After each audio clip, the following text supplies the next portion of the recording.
I've exposed myself enough to give you a chance to guess how long I have been in the United States. 30 years, right? So when we started singing this song, we used to say,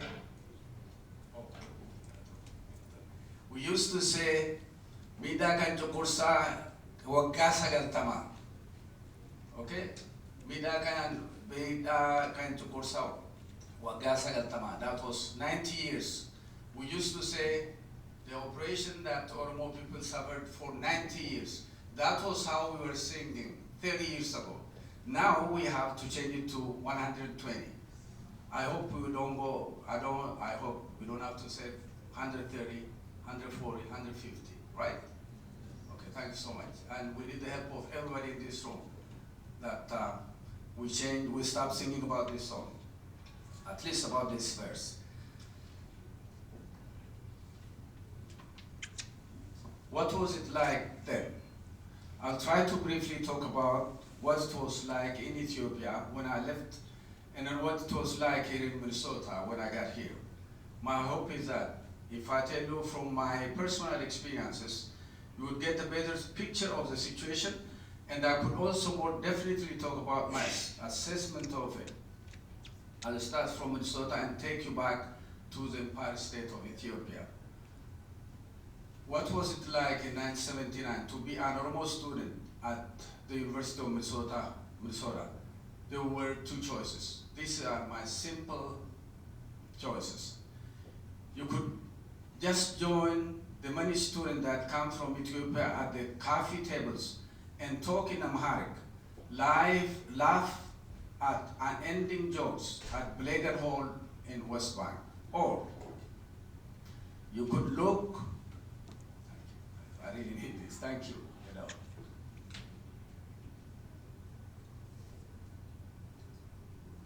You could look the other way and say, no, I'm not. To the questions such as, Kenastilin, Ethiopiawine, Ethiopiawinish, Habeshanesh, all that is, I'm from Ethiopia, I'm an Ethiopian, I'm an Habesha. Or you could also provoke some angers by answering in Amharic, Adellehum Oromonen, and be prepared for the insult that would be thrown at you, even here in the land of the free. To be the only Oromo student at the university didn't help at all. Remember, I was just fresh from the empire. I had lived under the military Marxist dictatorial rule for almost 4 years. I was there when the revolution toppled the aging emperor. I saw with great fear when the regime was becoming increasingly hostile to the needs of the oppressed people.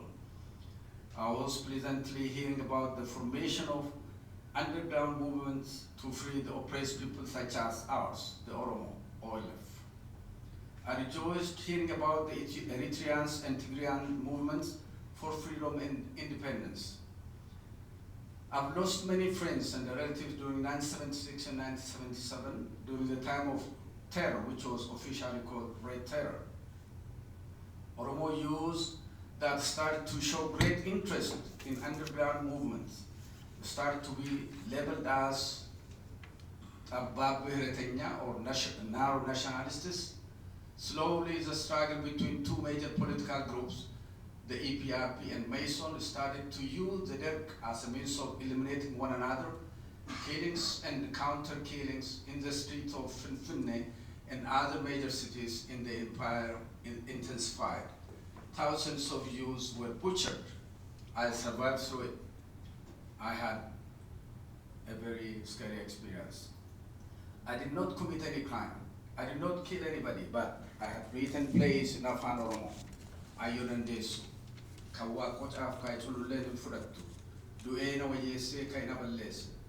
Nan gabaabbadhe malee anootu harmee keeti, and so on, many others. In 1976, while I traveling from Asosa to Boji in Western Oromia, I wrote a song called Bilisambasa. I want to read some verses of this song, if you don't mind. Bilisambasa, Bilisambasa, saba cunqurfamaa, gita dhidhiitamaa, aadaa tuffatamaa, afaan gaggatamaa, Bilisambasa, Bilisambasa jedha labsii warraaqsa. That was this song. Other songs, Ya Bilisumma Mi'a,